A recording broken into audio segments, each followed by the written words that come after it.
और जहां ये काला झंडा सफेद हो जाए, सब तीर्थों में घूमना, सफेद हो जाए तो समझ आना तुम्हारा पाप सब खत्म है। महाराज वो झंडा लेकर के चला, सब तीर्थों में गया। तो पंडित जी तो पिंड छुड़ा रहे थे, चला जाए कुछ दिन के लिए चले, लेकिन वो चलने वाला थोड़ी, घूमता रहा। पक्का विश्वास, इसका नाम विश्वास है। लेकिन सब तीर्थ में वो गया, झंडा सफेद तो हुआ नहीं। वापस आ रहा था, देखेंगे उस पंडित जी का तवा कहां। रास्ते में अंधेरा था, मध्य प्रदेश का जंगल था। एक भाई अपने बहन को हरियाली तीज पे लेके आ रहा था उसके ससुराल से। रास्ते में डाकुओं ने घेर लिया, बहन को उधर बांध दिया, भाई को उधर बांध दिया।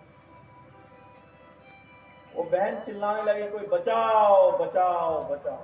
वो झंडा लेके जो भगत चला था वो उधर से आ रहा। 10 थे महाराज वो डाकू। वो सोचा 70 जय 70 तय 80। तो महाराज उसने लिया, जय सिया राम कर दिया, 10 के 10। वो झंडा सफेद हो,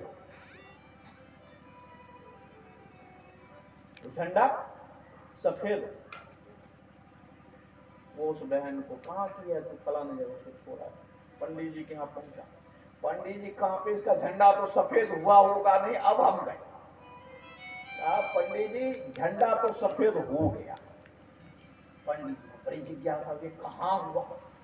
कहा किसी तीर्थ में नहीं। तो कहा ऐसे ऐसे हुआ। मैंने कहा जय 70 तय 80। कहने का मतलब है हिंसा, वो हिंसा भी भगवत प्राप्ति कराने वाला हो जाता है। जो गौ माता के लिए, भारत माता के लिए होता है। भगवान बराह ने यही किया, उन्होंने एक कनपट्टा में खींच के दिया, गोविंदाय नमो नमः हो गया हिरणाक्ष। ये हिरणाक्ष कौन है? जो भारत के टुकड़े को कब्जा करता है, उसको डुबाना चाहता है, वही तो हिरणाक्ष है। भगवान बराह ने उसको ला करके फिर स्थापित किया। श्री विदुर जी पूछे, महाराज ये कौन थे? कहा जय विजय भगवान का पार्षद। कहा हमारे पार्षद थे तो ये राक्षस कैसे होते? कहे इसके पीछे का आख्यान है। एक बार संकादिक चारों भाई भगवान का सुंदर चिंतन कर रहे थे। चिंतन करते करते भगवान के चरणों में चढ़ा हुआ मकरंद की सुगंध फैली, उनके नाक में घुसी। जैसे ही नाक में घुसा, वो चारों भैया चल दिए बैकुंठ से।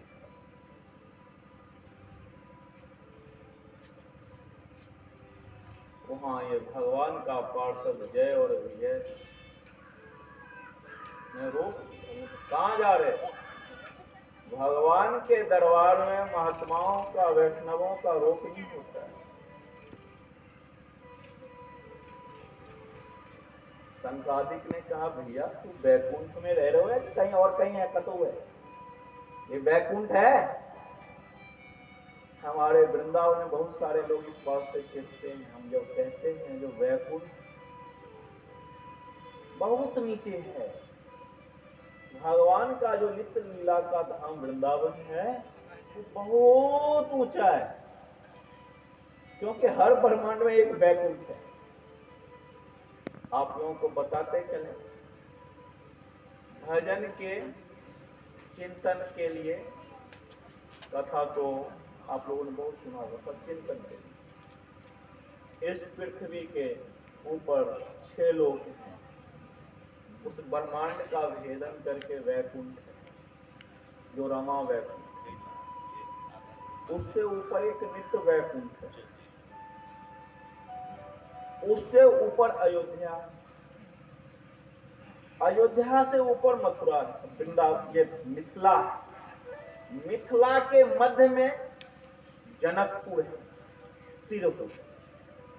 क्योंकि मिथिला की जो सीमा है, उत्तर में हिमालय है और दक्षिण में गंगा, तो ये पूरा भूमि मिथिला है।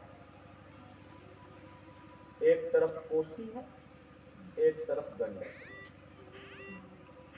ये जो बीच का क्षेत्र है वो मिथिला है। मिथिला के कर्णिका में जनकपुर है, जनकपुर के कर्णिका में भगवान का नित्य कोहबर है, जहां श्यामा श्याम आज भी विराजमान है। वहां मिथिला भाव के सिवा किसी का प्रवेश नहीं। मिथिला भाव में जो किशोरी जी को अपना सहचरी बहन मानती है, उन्हीं का प्रवेश, पुरुष का वहां प्रवेश नहीं। कोहबर में पुरुष का प्रवेश नहीं, वहां एक ही पुरुष होता है, जैसे रास में एक ही पुरुष श्री कृष्ण होता है। उसके ऊपर भगवान का दिव्य द्वारिका, द्वारिका के ऊपर भगवान का दिव्य मथुरा, मथुरा के ऊपर दिव्य 84 कोस ब्रज धाम। इसमें 84 कोस नहीं है, अनंत। उसके हजारों ऊपर श्री धाम वृंदावन है, जिसके चारों तरफ यमुना जी बह रहे हैं, कनकनात गोल। वो भगवान का इसके मध्य में, मथुरा और वृंदावन के मध्य में गोलोक है, जहां उद्धव आदि जाते हैं, भगवान के सखा आदि विराजमान होते हैं। उसके बाद उसके ऊपर ये वृंदावन है, जो ये नित्य है। क्योंकि वाराह पुराण के में एक आख्यान आता है, जब भगवान ने ये पृथ्वी को लाए तो पृथ्वी तो डूब गई थी। लोग कहते पृथ्वी जब डूब गई तो पहले महादेवादि ने सृष्टि कैसे कर दी, और ये पृथ्वी टिकी कैसी है। तो जैसे कोई लाता है और किसी चीज से जोड़ देता है, तो पृथ्वी को लेकर जब भगवान बड़ा आए तो पृथ्वी मैया ने कहा, ये जगमग जगमग क्या कर रहा है? कहा, ये श्री धाम वृंदावन। वृंदावन का कभी लय नहीं होता है, यहाँ भी वो नित्य बने हुए हैं, वहां भी वो नित्य बने हुए हैं। क्योंकि महापुरुषों में जैसे भगवान बहुभुवन सामर्थ होता है, तो भगवान के धाम का भी बहुभुवन सामर्थ होता है। इस पृथ्वी को वृंदावन से भगवान बड़ा नहीं किए। काम क्रोध लोभ वैकुंठ तक उसका प्रवेश है, नहीं तो जय विजय ने रोका क्यों? और संकादिक को क्रोध आया क्यों?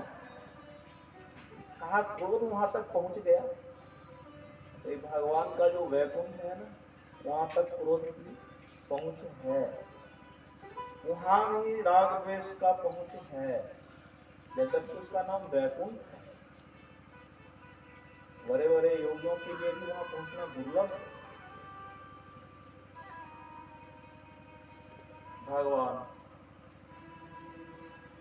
वैकुंठ से बाहर आए, गेट पे तो हो रहा है बातचीत।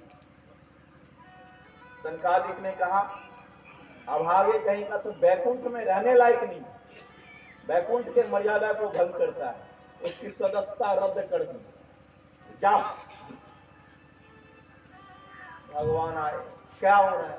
कहा महाराज ये कैसा आपका ये सेवक है, ऐसा बदतमीजी करता है।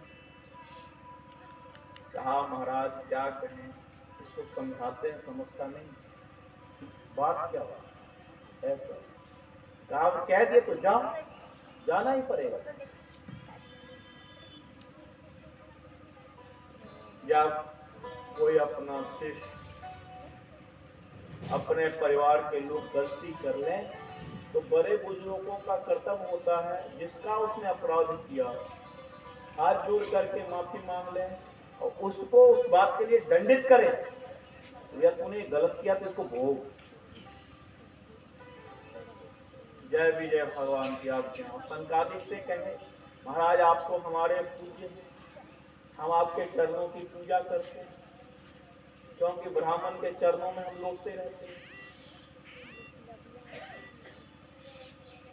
ब्राह्मण के चरणों में ही श्री का वास होता है।